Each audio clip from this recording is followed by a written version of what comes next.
This is a quick overview on how to remove and replace the airbag module on a Mercedes. Here we have an E-Class.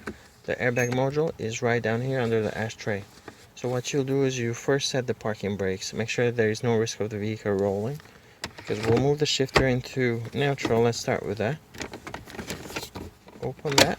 Move the trim up. So once you move that, you can move it a little bit further to drive.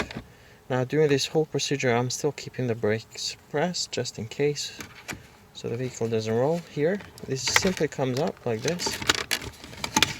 Now you can unplug the cigarette lighter there. Simply pull that, and right here we have the airbag module.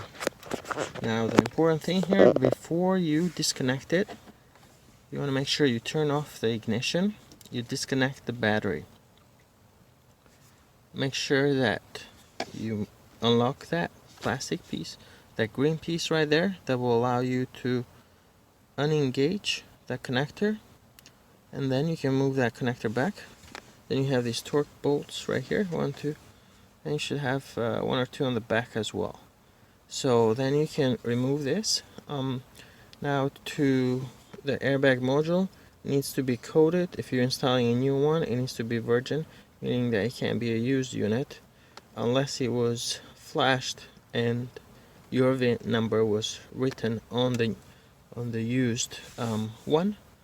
Otherwise, if you take one from another vehicle, then it's just not going to work and your SRS light will stay on. But that's it. Thanks for watching.